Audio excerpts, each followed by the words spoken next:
permitirme que saque a colación que la Cuarta Convención de Ginebra establece que ningún ciudadano de un país ocupante puede circular por el territorio ocupado, de manera que si ocurriera algo con los ciudadanos que pasearan libremente por territorios ocupados, la responsabilidad sería del ocupante y no del ocupado. Y además me llamaba para decirme que ya se ha demostrado que los 3 jóvenes israelíes secuestrados y asesinados por Palestina, no hay tal, no han sido secuestrados ni asesinados, ha sido un accidente de coche que sufrieron, es decir, que es una de las razones por las que, bueno, no necesitan muchas. Antes de pasar a las preguntas, quería decir alguna cosa que se me ha pasado para que veáis el nivel de ignominia en el que tiene que vivir el pueblo palestino. Resulta que entre todas las leyes que el Estado de Israel ha establecido para la comunidad palestina está la del agua. El agua es importante en todos los sitios y lo sabemos muy bien, pero en sitios donde no hay es angustiosa esa situación. Resulta que los agricultores palestinos, que como decía Miguel, habían aprendido a utilizar sus recursos para tener la mayor plantación de cítricos de Europa, además de la de olivas arbequinas, que no había en España, por ejemplo, ahora en Lérida, pero cuando las había por millones en Palestina, aquí no las había, han establecido una ley por la cual un colono, agricultor, puede buscar agua perforando a un nivel de 400 metros. Resulta que Palestina está tumbada sobre el Mediterráneo, pero es una tierra bastante plana, hasta llegar a los altos del Golán. Es más, incluso en la depresión de Jericó baja 500 metros por abajo del nivel del mar. Es decir, que con esta ley lo que permiten a los agricultores ocupantes, a estos militares campesinos que ocupan las tierras de Palestina en Cisjordania, es buscar agua, desviar los canales hacia el pueblo palestino más cercano y robársela.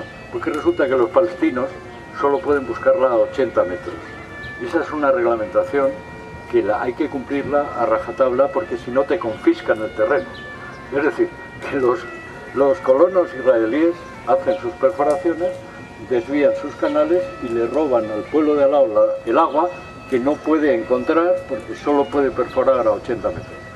Imaginaros qué magnífico. Luego el muro ha tenido, cuando veis el trazado del muro, dices, bueno, pero estaban borrachos los que han hecho esto, ¿por qué hace unos quiebros repentinos? No, el muro siempre trata de cortar el acceso al agua de los palestinos. Es increíble, o sea, lo hacen milimétricamente. Y si pueden dividir un campo en 2, mejor. De manera que el agricultor palestino que quiere ir a arar su tierra o a recoger sus frutos al campo que está donde está ese árbol, tiene que irse a Rivas hacia Madrid, dar la vuelta por allí, que es por donde le dejan, para ir ahí. Eso lo viven los palestinos todos los días. La Cuarta Convención de Ginebra, a la que hemos citado ya varias veces, ha condenado el comportamiento de los ocupantes 1 millón de veces, o sea que no ha servido absolutamente de nada. Ellos siguen apelando a su derecho a defenderse. Y cuando no tienen de nada que defenderse, pues se inventan historias como la de este accidente de los 3 jóvenes a los que parece ser que habían secuestrado torturadores palestinos y habían asesinado. Bueno, no hay tal, ya se ha descubierto, lo dice la propia Haaretz, el propio periódico, el único periódico de centro izquierda. Bueno, es más de izquierdas que El País, pero... Bueno, El País es de izquierdas. A eso no le falta gran cosa. Es el único periódico en Israel en el que, bueno, más o menos dan alguna noticia, y por lo que me ha contado Hani hace un momento, ha salido la noticia en un diario de Israel. No hubo tal secuestro ni tales asesinatos. Entonces, si queréis, pasamos a un turno de preguntas, por no daros, porque podríamos estar hablando todo el día, pero igual os apetece saber cosas más concretas. Sí. Dale la palabra. Sí. Aurora. Sí. Bueno, como estamos aquí en la asamblea, bueno, en el 15 de economía, simplemente decir que hay una información muy interesante que me ha llegado de los productos palestinos para ver si se le hace boicot. Los productos palestinos llevan el número 7... perdón. Por cierto, no digáis nunca israelitas, por cierto, porque eso les da como una razón histórica. Es como si fueran parientes, primos cercanos de aquellos. No, son israelíes, no israelitas. Cuando decís israelitas, estáis favoreciendo... Pero no son los No son, estos no son. Nada, pues el número de los israelíes de sus productos es el 729. Lo digo porque es interesante saberlo. Y además el derecho internacional, como dice aquí, pues los considera que son ilegales porque están cultivados en territorios ocupados. Yo creo que hay dos productos que todo el mundo ve, los dátiles esos gordos, esos son israelíes. Y las naranjas que ahora nos venden, que en España no hay naranjas, pues hay unas naranjas que se llaman naranja Jaffa, ¿no? Sí, y incluso agua. Incluso agua embotellada. Esto yo lo he mandado a la lista, no sé si se puede extender la cantidad de producto. Si hay un buen producto, yo creo que merece la pena, no sé si podría hacer algo. Nice Internacional también había propuesto que se embargara los productos que se embargara a Israel. Y otro tema que también ellos lo han aclarado, que yo buscando sobre los bancos, la historia de los bancos medievales, los bancos de la Edad Media, pues efectivamente se ve ahí que los judíos, desde luego, los Fugger, como tú has nombrado, incluso en el siglo XVII-XVIII, los Rothschild estos, que apoyaron también muchísimo, están metidos en el banco, apoyaron mucho la creación de Israel porque dieron mucho dinero, ¿no? Es el papel. Sí, dieron mucho dinero, etcétera, etcétera. Simplemente decir las conexiones que hay con los bancos y este movimiento. Déjame contestarle. Con respecto a los Rothschild, por contestar a... Vamos a ver, aprovechando que está aquí Miguel, porque realmente es un privilegio tenerle y que realmente pocas veces tenemos acceso a una información, digamos, tan fundamentada con relación a lo que ha sido la ocupación y los motivos de la ocupación.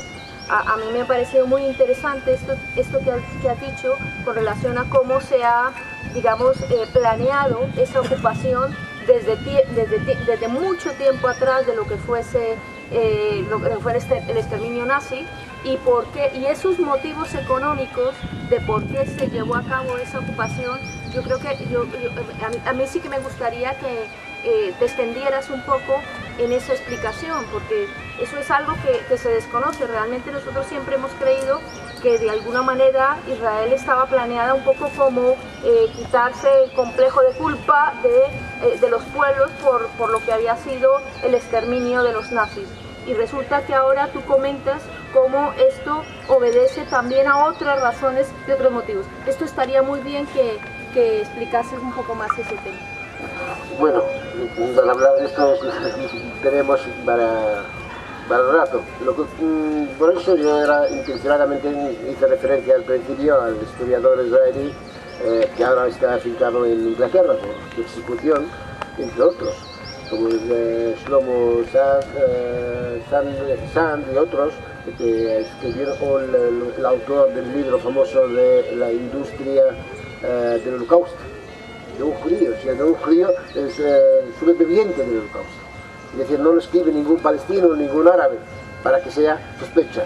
¿Hasta qué punto se utiliza, se comercializa con la industria del Holocausto? Hay un sobreviviente famoso histórico francés, Georges Garoudi, que escribió sobre el tema, el mito del Holocausto, y el libro fue censurado 1000 veces, porque es un tabú, que no puedes hablar del Holocausto, porque no les interesa que hables del Holocausto. Además, el Holocausto no solo afectó a los judíos, afectó a franceses, a árabes, a gitanos. Los rusos perdieron 20 y tantos millones en la guerra y nadie está diciendo que han hecho esto con los rusos. Esa es la realidad. Entonces, ¿por qué? Porque querían asociar. Y esto enlaza con algo que se llama el eurocentrismo. Europa no es libre de culpa. De culpa en muchos sentidos. culpa primero el verdadero Hitler, pero como si fueran los demás ángeles. Los otros estaban colonizando medio mundo. Los franceses hasta 1961 matando a 1,5 millones de argelinos. Estos franceses ahora, que en su tierra son resistentes, y contra los argelinos son terroristas. Los mismos franceses en Vietnam son hijos con perdón, y los vietnamitas son comunistas. Y así sucesivamente en Corea, así han hecho los americanos, etcétera, etcétera. Y Europa, por lo tanto, tiene este eurocentrismo y esta, autoculpa, en donde intenta justificar. Si Israel fuera otro Estado que no sea el que es, ¿estaríamos hablando de Israel? Nada. Mira lo que han hecho en Libia, lo que han hecho en Mali. Los mismos. Esta es la historia que tenemos que siempre tener en cuenta. Israel, por lo tanto, no es reacción. Israel es un proyecto que es la base militar más barata de Estados Unidos. Israel recibe 3.000 millones de euros anuales en ayuda militar y técnica. Esa es Israel. Israel, donde incentivan a los colonos. Tú te puedes convertir al judaísmo. El judaísmo es una religión, como el cristianismo. Tú puedes convertirte al judaísmo y mañana mismo tienes incentivo para darte una casa, lo que dijo Octavio. Y yo soy el dueño de la tierra, no tengo derecho ni siquiera a la visita. Ni siquiera a la visita, imaginaos. Y no se trata de visita, se trata de un derecho natural.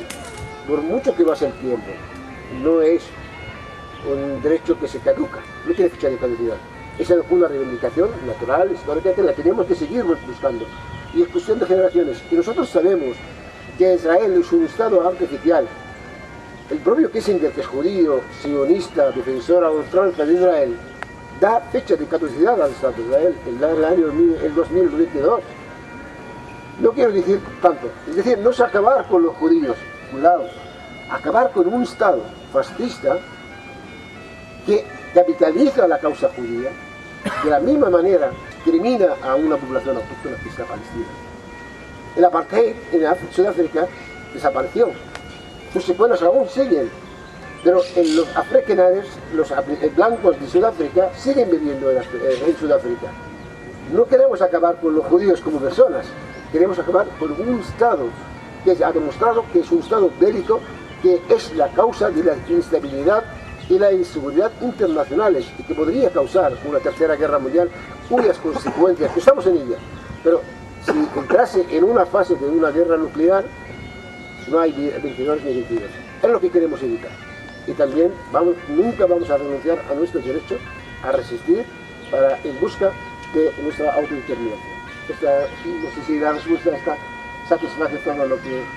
Mira, yo quería hacer una pregunta. Vamos a, por favor, bien, si vais a hacer preguntas, lo digo para que hacerlas aquí ante la cámara para que podamos grabar toda la intervención.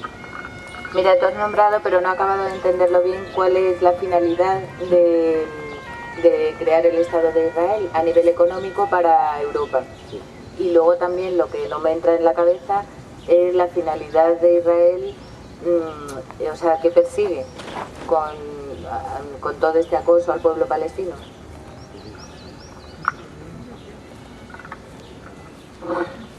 Como dijimos, Israel, la idea inicial para la creación de Israel fue una idea colonial, inglesa, anglo-francesa. Incluso se habla de la época de Napoleón Bonaparte. Napoleón Bonaparte en su expedición hacia Egipto y hacia Palestina en el año 1897, en aquella época, y fracasó evidentemente, una de las promesas que hizo, están más o menos documentadas, crear una entidad en esta tierra que le sirviese a él como base delantera para la ocupación de la región. Y la idea la tomaron también los ingleses en su momento. Fíjate, hasta el canal de Suez, cuando se abre, para acortar el camino, y cuando acortar el camino estamos hablando en términos económicos. Ellos tenían la colonia, la ruta de la seda del norte, y tenían la vuelta a África, al Cabo Verde, y llegar hasta la India y hacia Indonesia, Malasia y demás. Este camino era muy largo, muy costoso, para traer las especias. Holanda como primer colonialismo, hizo la Compañía Oriental, famosísima, y los ingleses, para competir con ellos, tenían que acortar este camino. Por eso estudian el mapa y dicen, ¿por qué no colonizamos Egipto? Egipto está bajo ocupación turca. ¿De qué forma podríamos hacerlo? ¿Cómo vamos a arrebatárselo a los turcos? Pensaron dos cosas. Primero, el gobernante en 1830, cuando la revolución industrial en Egipto, coincidiendo con esto, era el bisabuelo del rey Farouk de Egipto del siglo XX, Mohammed Ali Kabir, de origen albanés. Y este hombre tenía ambiciones de reunificar el mundo árabe de forma autónoma, independiente del Imperio Otomano. Porque el Imperio Otomano hizo muchas atrocidades y tal, y quería arrebatárselo. Los ingleses tan zorros, ¿qué han hecho? Por un lado, dijeron a los ingleses, hoy tenéis un enemigo en Egipto que está más saboteados, y al mismo tiempo mandando tropas para luchar contra Mohammed Ali. Y ellos inventaron la familia saudí, que ahora está mandando en Arabia Saudí. Quería decir, entraron en Egipto en 1982, 20 años antes, o 30 años, hicieron el Canal de Suez. Lo inauguraron en 1869 por ahí, y endeudaron Egipto como la operación la M30 con Gallardo, ¿no? Endeudaron el país hasta el 2050. Entonces hicieron lo mismo, para dar pie a la presencia inglesa en Egipto y en Sudán.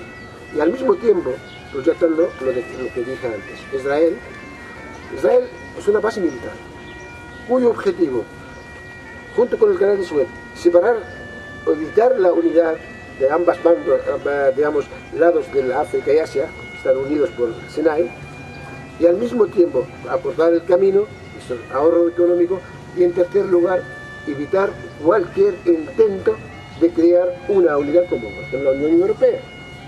Porque en su momento, Disraeli, que era el primer ministro británico, decía, la unidad del mundo árabe es poner el primer clavo en la tumba del Imperio Británico. Eso se hay que evitar. Israel es la base. Convencieron al movimiento sionista internacional que se formó en Basilea, en Suiza, en 1898, les convencieron de que, por favor, dejaros de pensar en Argentina, dejaros de pensar en el Congo, dejaros de pensar en Seychelles y pensar en Palestina. En Palestina, claro, coincide con sus intereses, y así triunfó la idea de crear Israel en Palestina. Como dice el Ambabe en su libro, o ayer incluso el periodista contertuliano de la televisión de La Sexta y del escritor del País, Ernesto, el argentino, que es judío también, lo dijo claramente, Israel es un complejo militar, económico, al servicio es decir, no es una sociedad civil que tenga un ejército, es un ejército que tiene una sociedad. Es decir, Israel, todo israelí es militar y está en la reserva 3 años cuando termine su servicio. Ahora, con el tema de Gaza, reclutaron, o vuelvo a llamar, a 60.000 reservistas. Israel son 5 millones escasos de habitantes y tiene el ejército más poderoso en el mundo, el cuarto. ¿Esto cómo se explica? ¿Cómo se explica las armas que tiene Israel? El coste es 50.000 veces que cualquier capacidad. ¿Cuáles son los recursos que tiene Israel para hacer su propia este ejército tan poderoso? Los recursos evidentemente de Palestina, cosas de los palestinos, pero son escasos. No hacen este ejército tan potente. Es Estados Unidos.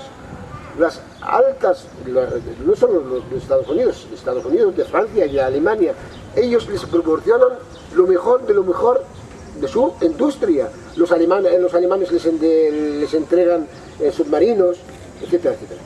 ¿Qué significa esto? Significa tener garantizada la presencia hegemónica norteamericana hasta la fecha de controlar el petróleo de la región de Oriente Próximo.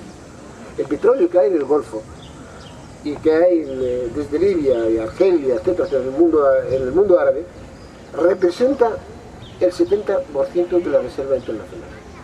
El gas que hay, incluido Irán, representa el 90% después de Rusia. ¿Qué significa esto? Si esto está en manos de las multinacionales occidentales, la única garantía directa para que no sean ellos mismos que los exploten, sino los americanos, tenía que ser tener una base disuasiva que es Israel. No sé si con esto explico el tema. El tema del dichoso problema nuclear con Irán, por activa y por pasiva, Irán lo dice: nosotros no queremos hacer bombas, no nos interesa tener bombas atómicas. Y si en caso queremos hacerlo, tenemos derecho, como lo tiene Francia, como lo tiene Estados Unidos, como lo tiene Rusia, pero no lo queremos hacer. Y sin embargo insisten y boicotean. ¿Por qué? Y saben que no, porque no quieren que la tecnología civil de ningún tipo no llegue a manos de alguien que podría sabotearles esta hegemonía económica y estratégica.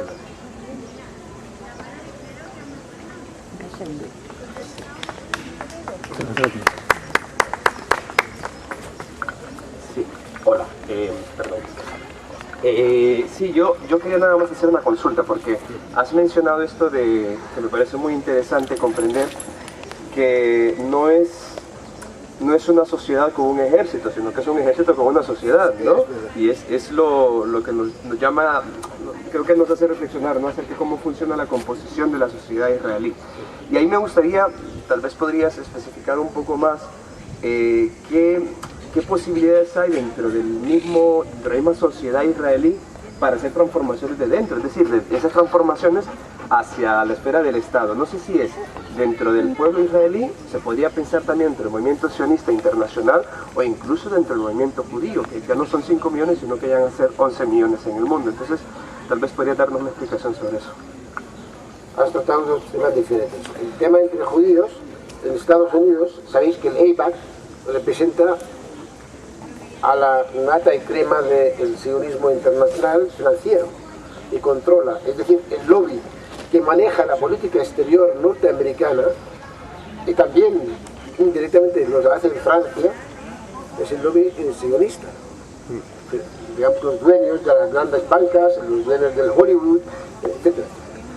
Pero también en Estados Unidos hay un movimiento judío antisionista. Los Carta Natura son 5.000, 6.000, 7.000 judíos que consideran a Israel como Estado blasfemia, que está en contra de la tesis, son anticristos, digamos, para entenderlos, ¿no? Es Estado opresor, y son defensores a ultranza de la causa palestina, y ellos también de esto desmitifican lo que realmente Israel pretende vender en el mundo. Como dije, Israel es el último sistema del apartheid hoy en el mundo, con una característica singular, y es que descansa en la anulación total y absoluta del otro. Es decir, el palestino no existe.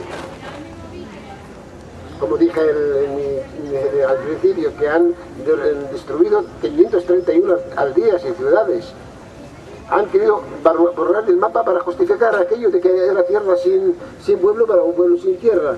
Querían demostrar que aquello era desierto y lo han convertido en vergel. Todas estas mentiras que luego dije que Elan Babi y otros historiadores lo han resaltado en sus libros, y conviene leerlos.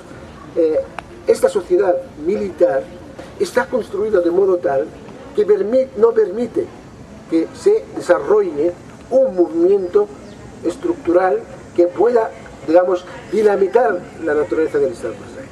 Esto no quiere decir que no hay elementos avisables que puedan salir de esto. Entre ellos el Ambabe, por ejemplo, un historiador que era sionista, y otros muchos. Si queréis, ahora os doy una lista, como Michel Wachowski, Vanessa Langer y otras muchas personas, pero lamentablemente todos ellos casi tuvieron que exiliarse en Inglaterra o en Francia porque están perseguidos por los israelíes. Hay también un movimiento de rebeldes soldados que han resistido a hacer el servicio militar en los territorios ocupados y han abandonado el ejército. Entre ellos hay militantes activos como Sergio Llane, es un soldado de origen argentino, muy activista, como se puede leer en muchos medios de comunicación, y como él hay muchos soldados de este tipo. Ahora con esta fregado de Gaza, hay cerca, las noticias hablan de 200, han rehusado formar parte del ejército para poder entrar en la campaña contra Gaza. Eso ocurre. Hay intelectuales judíos, también pacifistas, pero siguen siendo sionistas. Están a favor de la solución de dos estados, pero rechazan rotundamente el derecho de retorno, que es la figura número uno como derecho principal. Porque a mí si me dices dos estados, de hecho no hay dos estados. La única solución, a mi entender, a la larga, va a ser un solo estado, democrático y laico, y no solo en Palestina, sino abarque más ampliamente la zona. Es decir, que anule de raíz, erradique de raíz, todas las consecuencias de los acuerdos de Sykes-Picot.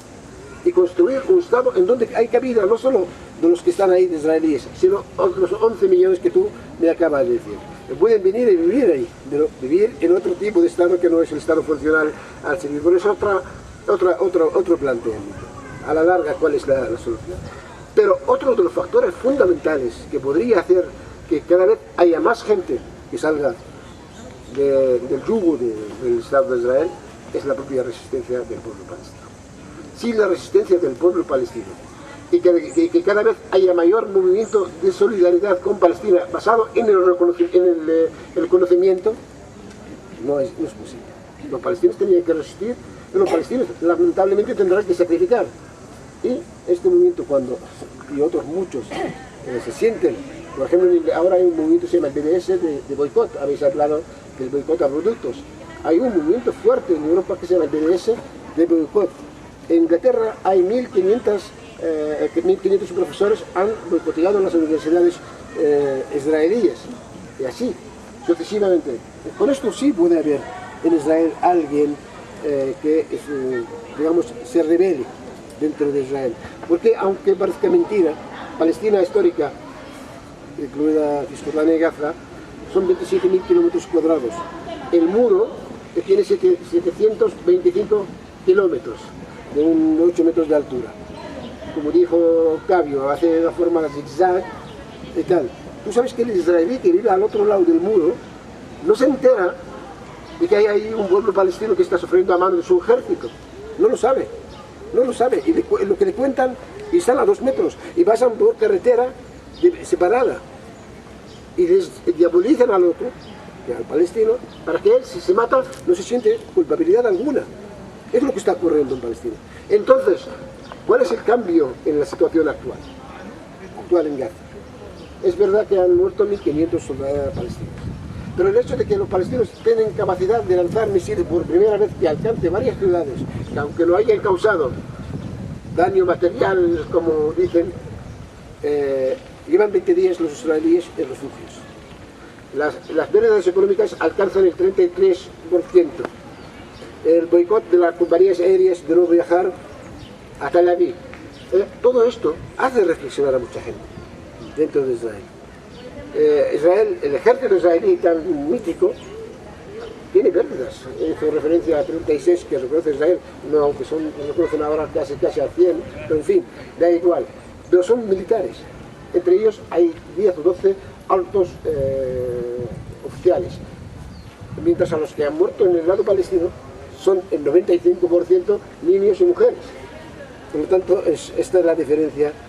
Todo esto yo creo que va a tener a medio y largo plazo bastante repercusión. Depende de las negociaciones políticas posteriores para poner fin a la, digamos, a la lucha, digamos, a la confrontación. ¿Alguien más?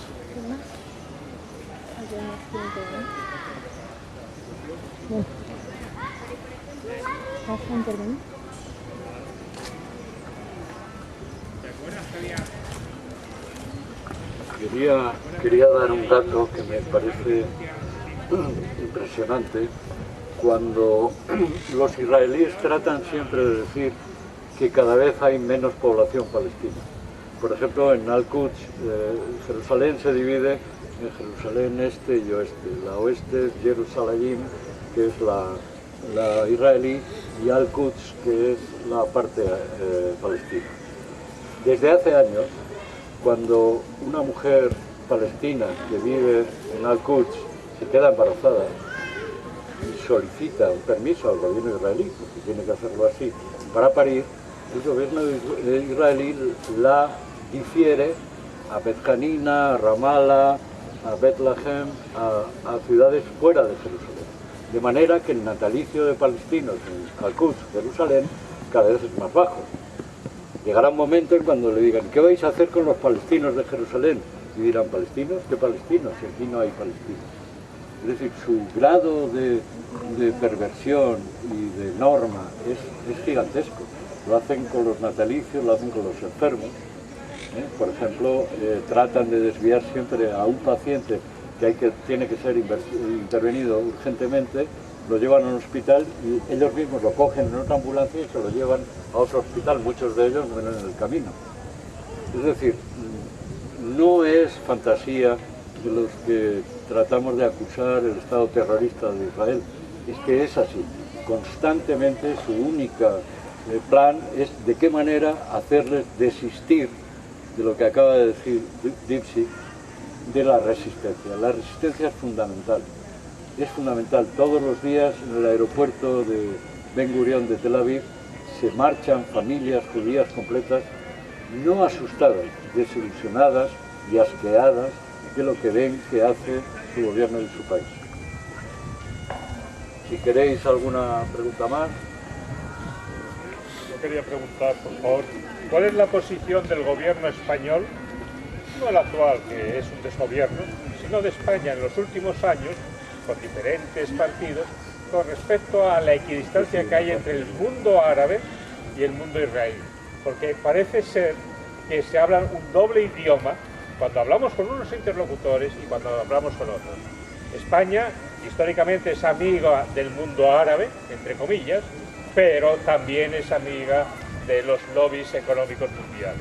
¿Cuál es la opinión que tienen ustedes? Tradicionalmente, casi toda la diplomacia internacional, que si hay algo obsoleto y caduco en el mundo es la diplomacia internacional, que no sirve para nada más que para mantener la voz de sus amos, o sea, de Estados Unidos, tradicionalmente ha querido jugar el papel de ser amigo y benefactor de ambas partes en litigio, sea donde sea. De hecho, Adolfo Suárez fue el primer presidente de gobierno que recibió a Yasser Arafat como a un jefe de Estado. Actualmente, como has dicho muy bien, a Rajoy le crecen los enanos y no creo que tenga tiempo para tener una política de Estado con respecto a Israel. Pero está pillado. Por un lado tiene que dar buenas palabras, es decir, esto que dicen llevaros bien, suspender la guerra, todo esto lo van a seguir diciendo. Pero la verdad es que el gobierno de España, como el de casi todos los países del mundo, está atado de pies y manos por lo que el embajador americano de turno les obliga a decir en cada momento. ¿Quieres añadir algo? Yo como dije que primero la Unión Europea no tiene una política exterior común de entrada, y menos España. Si bien la relación tradicional entre España y el mundo árabe estaba para con algunos gobiernos no representantes reales de sus pueblos, como Arabia Saudí, como Jordania, estaban en la relación tradicional. Lo que dice Octavio es decir, hoy la política exterior está a merced de lo que los americanos ordenen. Voy a dar dos con respecto a este conflicto. El señor Kerry viaja a la zona, primero resiste 2 o 3 veces en viajar, creyendo que Israel ha masacrado a los palestinos y ya está, van a rendirse. No fue. Cuando vio que Israel está en apuro, enseguida se lanzó y se viajó al Cairo y se reunió con el turco y con el catarí y con el egipcio para intentar buscar una tregua. Al día siguiente, ¿quién viaja a la zona? El señor Margallo, para intermediar en el conflicto. Eso es la reírse. Pero al margen de esto, el señor Margallo, ministro de Asuntos Exteriores español, ordena, sin éxito afortunadamente, a los corresponsales, a los periodistas de radio y televisión española y otros, a que abandonen Gaza. Y le contestan que nosotros somos periodistas con un trabajo que nos honra, van a ser testigos de una realidad, de una masacre. Esta es la política exterior de este país. Pero, igual piensa que no, pero los tiempos del PSOE eran distintos. Elena Valenciano, la eurodiputada actual, en plena guerra contra Gaza, manda una carta de felicitación al embajador israelí, resaltando lo buenos que son las relaciones entre su país y España. Esta es la política exterior de este país. ¿Queréis saber algo más?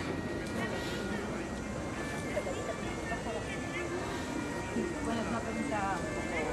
Yo quería saber si se está organizando, estáis hablando de resistencia, pero la resistencia real está allí. Yo no sé si se está organizando fuera una resistencia de verdad que moleste que moleste aquí, que haga casi necesario echar al embajador israelí, porque hay una resistencia como pasa en París, que ardían contenedores. Yo no digo eso, pero es una desobediencia más de cortar, de algo que realmente moleste y haga a la gente, que les haga más visibles, que no sea unas manifestaciones tan ordenadas, sino algo realmente, que se está organizando de verdad algo así Yo lo hablo como persona que lo ve desde fuera, grabando como prensa, pero sí que es verdad que les veo como todavía, no vamos a cortar la calle que molesta, no vamos a hacer tal, entonces no sé si se está organizando algo un poco más rebelde. Sí, desde hace muchos años hay mucha organización, incluso presencia internacional en Palestina en apoyo de la intifada. Por ejemplo, uno de los primeros objetivos del ejército de Israel en este ataque a Gaza ha sido volver a bombardear el barco que estaba anclado en el puerto de Gaza. El puerto de Gaza es encantador, pero es diminuto. Es decir, para acercarle al barco había que acercarse con los cazas, bombardearlo. Por cierto, estaba allí reparándose de una bomba anterior. Es decir, cualquier intento por parte de la comunidad internacional organizada de llevar ayuda, ya sea de ánimo o material, al pueblo palestino es inmediatamente contestada brutalmente, deteniéndote. En fin, hay mucha gente, entre yo, que no podemos entrar en Palestina, tenemos prohibida la entrada por ser colaboradores con la intifada. Yo sí quiero entenderte que hay mil formas de resistir, no hay una. La gente se la ingenia, ¿no? El BDS, como dije, las organizaciones que boicotean los productos a pasar a los que viajan con brigadas de protección contra la demolición de las casas, o como Raquel, la visudora, se le pasó por encima y le mató, era judía, por cierto, en Gaza. Cosas de estas pues, se pueden hacer.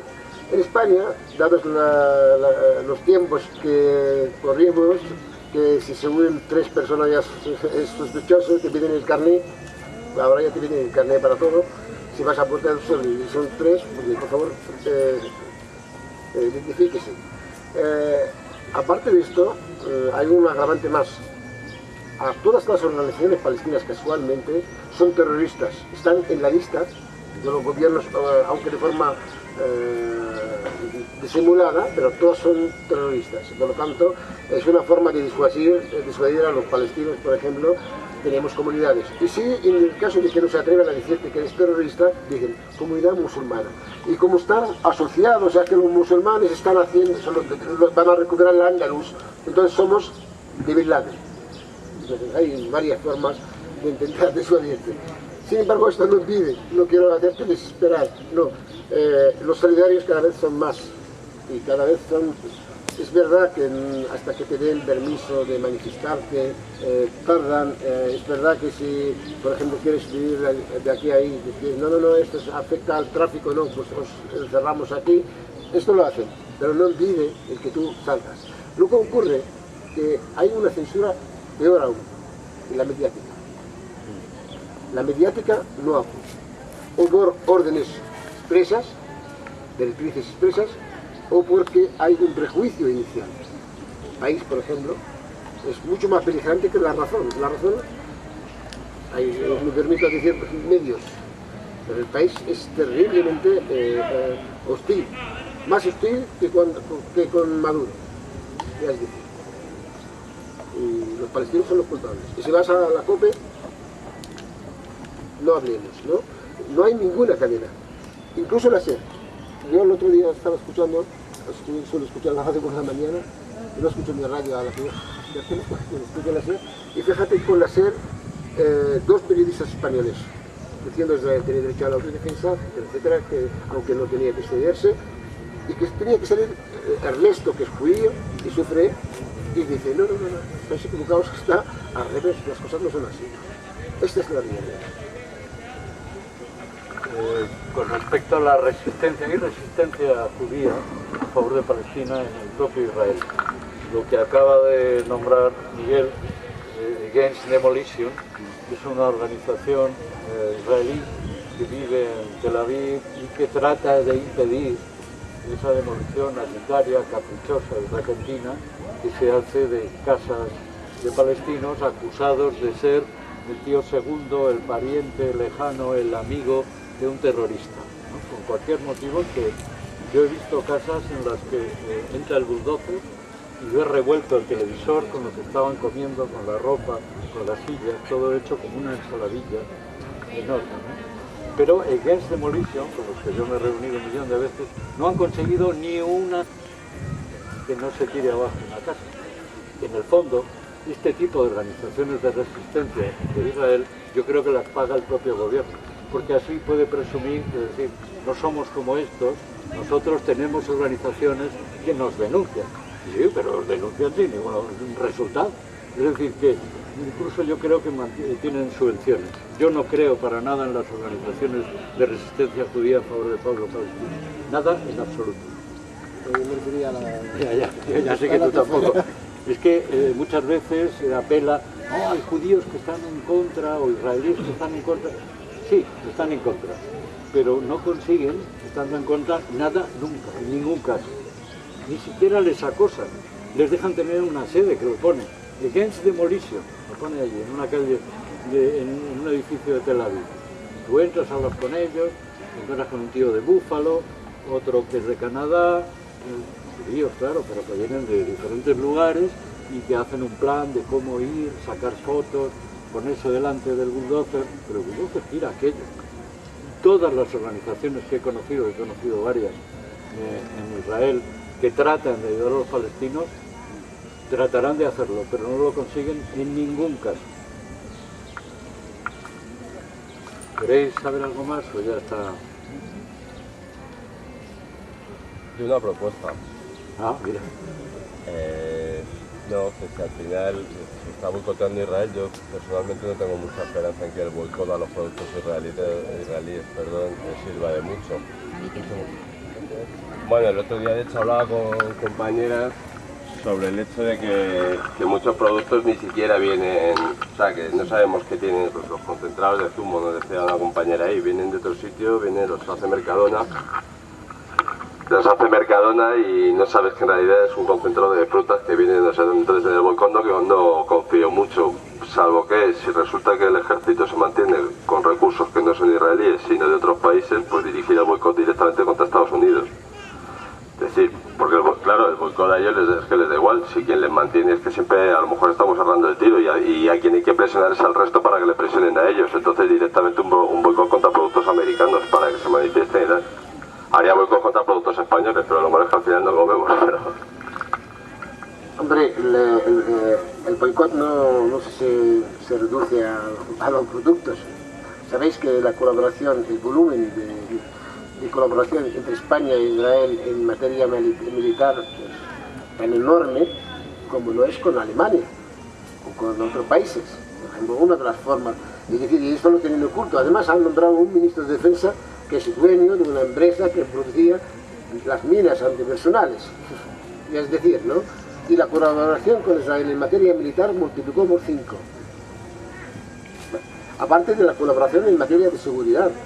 La policía española y la policía vasca y la policía catalana está instruida por agentes del Mossad y del Shin Bet israelí. Todo esto es una realidad. Forma parte del boicot una vez, pero esto tenía que tener previamente un conocimiento real de la causa. Hay organizaciones que son de toda fecha que sí trabajan en esta materia, incluso en la materia agrícola. En la materia agrícola hay los códigos de barra, que es verdad que Israel cambia cada X tiempo, pero también tenemos a quien le persigue este cambio. Y por lo tanto los productos, sobre todo en el Corte Inglés, en Mercadona se venden muchos productos. ¿Hacen mucho daño? A lo mejor no, pero hacen daño. No es lo mismo que no consumirlo. De la misma manera que la Coca-Cola simboliza el imperio, que yo soy partidario de que no se tome, aunque yo también tomo Coca-Cola, lamentablemente, y otros muchos, si podríamos boicotear la Coca-Cola en contra de Estados Unidos perfectamente. Pero no quiere decir en detrimento de otras medidas que se pueden hacer de boicot. Boicot académico, por ejemplo, la colaboración con las universidades, porque ahí donde están enseñando la desinformación a los estudiantes universitarios, ¿no? A abogados, a ingenieros, y aprovechando de que Israel es una referente de ciencia, de avance científico, por lo tanto hay que colaborar. En cambio con los árabes, que son atrasados de la Edad Media, hay que colaborar con Israel. Esto es lo que realmente cuenta. Con respecto a lo del boicot, cada vez que las organizaciones no gubernamentales españolas, la EFI o cualquier organismo español ha querido colaborar, por ejemplo, con los palestinos en temas de sanidad, por ejemplo, se estableció un sistema de ambulancias entre Jericó y la parte que recorren los beduinos, porque la mortandad entre los niños palestinos en aquella zona era muy grande, porque desde que la mujer entraba en parto podía tener algún problema hasta que llegaban a un hospital, llegaban mal y morían. Entonces yo trabajé en un proyecto concretamente que era dotar de ambulancias y de un centro de distribución de ambulancias en Palestina para poder atender a esta cantidad de partos irregulares. Bueno, pues justo cuando yo estaba aprobado, Israel había dado permiso para el paso de las ambulancias por barco en Jaffa, cambiaron la normativa de los parachoques de las ambulancias. Es decir, no podíamos meter las ambulancias en Palestina porque los parachoques de las ambulancias no cumplían con la norma establecida. Hubo que volver a pedir, porque las había hecho la Mercedes en Alemania, ahí nos encabezonamos y volvimos a pedir si de urgencia podían enviar parachoques nuevos para cambiarlos allí en el puerto para que pudieran pasar. Se comunicó a Israel que se iba a hacer eso. Se volvió a traer y cuando vinieron, volvieron a cambiarlo. Es decir, que los boicots se pueden hacer cuando hay permiso para todo, se puede hacer. Y no estoy de acuerdo con lo que tú dices, que no sirve para nada. Sirve para muchísimo. Lo que ha dicho antes Miguel, para la gente que vive en Israel es muy confuso y hace que mucha gente se vaya y no apoye eso de que todo el mundo esté en contra de ellos. La prensa internacional hoy refleja el estado de exterminio sistemático que el ejército de Israel, que los israelíes, que los judíos, porque efectivamente opino como tú, es una ciudadanía militarizada, y además militarizada de hecho, tienen que hacer el servicio y cuando les toca tienen que ir a cubrir checkpoints, etcétera. Yo creo que sí hacen. Todo boicot se une siempre a esa sensación de que no nos callaremos. Es decir, intifada significa rebelión de las piedras, creo, ¿no? No, intifada es levantamiento. Levantamiento.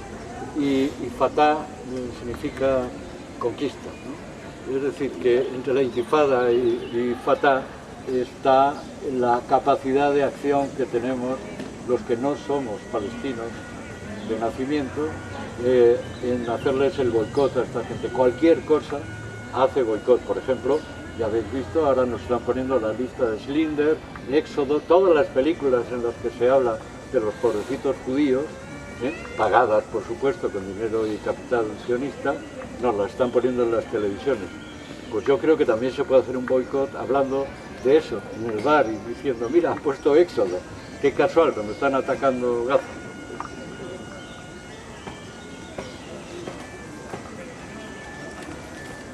Recordar, hay una página web que es a la que se han referido, que se llama Boicot, Desinversiones y Sanciones contra la colonización, el apartheid y la ocupación de Israel. se llama Boicot Israel, todo junto, boicotisrael.net. Ahí hay cantidad de iniciativas que se están planteando para ejercer justamente esa resistencia y esa rebelión contra la ocupación y el apartheid. Yo creo que merece la pena seguirlas y cada uno de nosotros seguimos esta página en Twitter, en las diferentes redes, y también estamos constantemente reproduciéndola en todos los medios que podamos, pues estamos contribuyendo con nuestro grano de arena en esta rebelión contra esta masacre y este exterminio. Yo creo que incluso si nos reunimos 30 aquí, pero somos capaces de filmarlo, de reproducirlo, de colgarlo en las redes, de moverlo constantemente, yo creo que una de las cosas que nosotros nos hemos planteado siempre desde este movimiento es que basta con que seamos unos pocos si perseveramos, si estamos constantemente reproduciendo esta rebeldía, podremos extenderla, y en eso consiste un poco nuestro hacer y nuestra acción. Entonces, muy importante por eso que estemos en contacto con esta web de boicotisrael.net, y muy importante también que este acto que se ha realizado hoy se pueda reproducir en muchas otras asambleas, no solamente del 15M, sino todas las asambleas que se están creando ahora mismo en asociaciones, en organizaciones y tal. Y bueno, agradecer muchísimo tanto a Octavio Collis, a nuestro compañero, como a Miguel Disti, esta charla, toda la información que nosotros podamos recabar con este tema. Incluso si tenéis otros compañeros que puedan venir, ya no digo en agosto, porque ya prácticamente vamos a cerrar en el mes de agosto lo que son las charlas de economía, pero vamos a programar en el mes de septiembre otras más, y desde luego este es un espacio abierto en que nosotros le mantendremos siempre vivo para el pueblo palestino, para la causa del pueblo palestino, con la cual estamos no solamente solidarizados, sino profundamente conmovidos de todo este exterminio que está ocurriendo. Entonces, gracias a los compañeros que han intervenido, y bueno, os esperamos en septiembre. En septiembre no dejéis de visitar la página de tomalaplaza.net. Simplemente en un buscador, buscando Economía Sol, Domingos de Economía, podéis ver la programación que tendremos en el mes de septiembre, en donde también seguiremos con nuestro análisis político, económico, de lo que está sucediendo en este país y en el mundo, y desde luego, como siempre, solidarizándonos con este pueblo. Intifada.